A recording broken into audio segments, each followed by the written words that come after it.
Hey guys, and welcome to another episode of Let's Max Warframe. Today we're going to be taking a look at a weapon I reviewed quite some time ago, the Opticor. Now the Opticor really is the crossbreed of the Ogress, the Lancer and the Spartan Laser from Halo. But what is it that stands it apart from the other single shot charge based weapons? Well, to start with, it comes with a hybrid fire mode that boasts 500 damage at half charge and 1000 damage at full charge, with 425 of that coming in the form of puncture damage, 50 as impact and 25 as slash.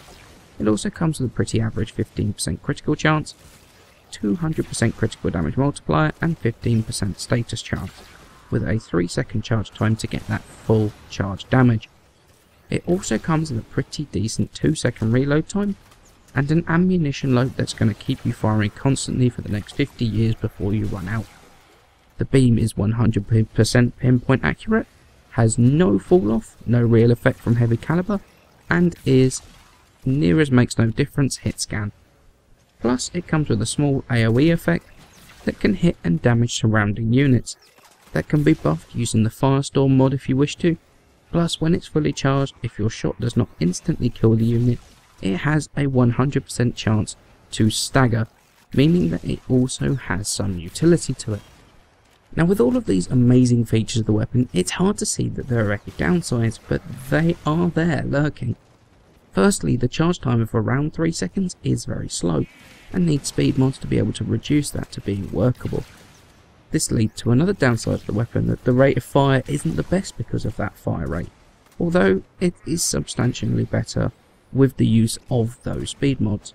However, the main downside of the weapon really is in the actual use of it and the mechanics. If you try and fire too quickly or release too early and try and fire again, the weapon seems to jam for what seemed like the rest of the charge cycle, and honestly I've lost count of the amount of times that caused me to die or to lose a revive. Now this can be mitigated through extensive use of the weapon and just getting used to the way that it fires. But for someone that either uses it occasionally or has just picked it up, it's definitely something to bear in mind. Further to that, mechanic-wise, the weapon will also discharge automatically at 100% charge, no matter what you do, which means that you can lose your target and the weapon is going to discharge anyway, unless you manually cancel it by using R to reload or by swapping weapons. The weapon itself is not a cheap one either, requiring first the clan research to be completed, then 5 field run, 20 gallium, 600 cryotic and a former to be able to build, which isn't the most expensive weapon you're ever going to come across. However, it's not something you're going to be able to build as a newer player, especially with its mastery requirement of 6.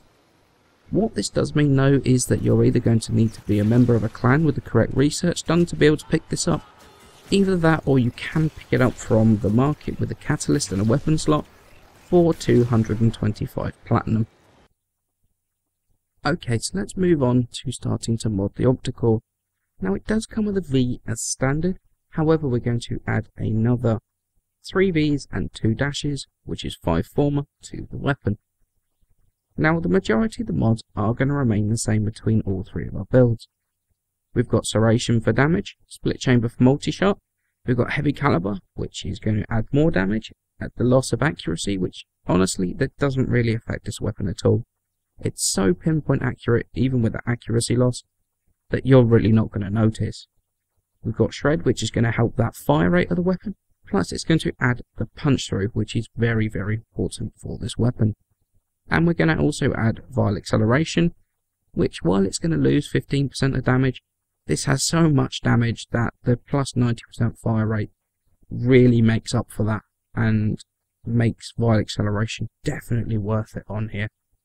And because of the decent 15% base critical chance, we're going to put point strike on here, which means you're going to crit around 1 in 3 shots, which means this thing absolutely hits like a truck when it does crit. Now for our Grineer build, we're going to go for really hitting those really heavy Grineer units very hard. So we're going to go with Stormbringer and Hellfire, which is going to bring up that radiation damage. And against Corpus, we're going to go with Cryo Rounds and Stormbringer, which is going to bring up magnetic damage, purely because of the huge amount of puncture on the weapon, it's not very good against shields at all and will really suffer from damage drop off very quickly. So going for that magnetic damage is definitely the best way of doing it against the Corpus. And in the Void we're going to go with Stormbringer and Infected Clip for corrosive damage, which will also work against the Infested. However, if you're going to be running the corrosive projection builds on your Warframes, then changing out Stormbringer for cryo rounds to bring up that max viral damage is definitely going to be the way to go for that. So moving on to my recommendation as to whether I feel the Opticor is worth the time, effort and resources that's needed to be invested into maxing it. And the answer is absolutely yes it is. The absolute raw damage of the Opticor is not something that can be underestimated, shredding enemies way up until a very high level, especially when you start taking into account faction specific damage mods. Shred on this weapon keeps it in competition with the world of Warframe today, full of bolter primes and soma primes, and when put in the right environment can outdamage and outkill both of those weapons. Now, do I feel that this puts the Opticor in the god tier of weapons?